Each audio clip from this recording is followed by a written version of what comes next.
మల్లారెడ్డి సార్కు confidence high level ఉంటుంది. కుమారి aunty లెక్క మల్లారెడ్డి కూడా గిట్లనే ఒకప్పుడు రోడ్డు మీద పూలు అమ్మిండు, పాలు అమ్మిండు. కట్ చేస్తే మంత్రి. గాచారం బాలేక బీఆర్ఎస్ పార్టీ ఓడిపోయి మాజీ మంత్రి అయ్యిండు. కానీ ఒకవేళ బీఆర్ఎస్ గెలిచినుంటే మల్లారెడ్డి సార్ మళ్ళోసారి మంత్రి అయ్యేటోడు. అయినా ఫికర్ చేయొద్దంటుండు. ఆయన కాన్ఫిడెన్స్ ఏందో కానీ ఏమో చెప్పలేం, మళ్ళోసారి మంత్రి అవుతుండొచ్చును అని చెప్తుండట. రాజకీయంలో బండ్లు ఓడలైతాయి, ఓడలు బండ్లు అవుతాయి. మేడ్చల్ ఎమ్మెల్యే మల్లారెడ్డి సార్ ఇసొంటి డక్కా మొక్కీలు మస్తు తినడు కావచ్చు. అందుకే బీఆర్ఎస్ సర్కార్ రాకపోయినా ఫికర్ చేయలేదు. బీఆర్ఎస్ అధికారంలో ఉన్నప్పుడు దూసుకోపోయినట్టే దూసుకోపోతున్నాడు. ఇదే చూసిన మల్లారెడ్డి సార్ కొత్త ముచ్చటోడు చెప్పి అందరికి షాకిచ్చిండు. ఏమో నా అదృష్టం బాగుంటే మళ్ళా మంత్రిని అయినా అయితా అని అనబట్టే.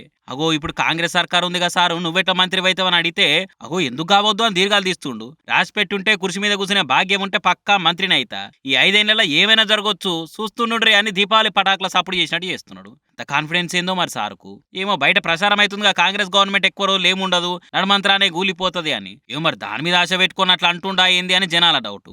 ఇంకా కొందరు అయితే మల్లన్న సార్ కాంగ్రెస్ లోకి పోతానికి అంత ప్రిపేర్ చేసి పెట్టుకున్నట్టున్నాడు, అందులో పోయినాక మళ్ళీసారి మంత్రి కోలు సంపాదిస్తట్టుండు, అందుకే అంత కాన్ఫిడెంట్ తో ఉండని అంటుండ్రు. ఏమంత సినిమా అయితే లేకపోయి ఉండొచ్చు కానీ ఆయన మాటలినాకనైతే నిజంగానే డౌట్లు వస్తున్నాయి. ఏమో రాజకీయాలు సినిమా టాకీస్ లో షోలు మారినట్టే తాపకోటి మారిపోతుంటాయి. తాజాలు మాజీలు అవుతారు, మాజీలు తాజాలు అవుతారు. ఇప్పుడున్న సిచ్యువేషన్ లో కాంగ్రెస్ పాలన ఫస్ట్ హాఫ్ అయితే సలార్ సినిమా లెక్క గట్టినే పోతున్నది. మొదలు గుంటూరు కారం సినిమా లెక్క డివైడ్ టాక్ వచ్చినా మళ్ళా ఉంచుకొని పెట్టలేక బంగారు గుడ్లు పెడతాదని అనుకుంటారు.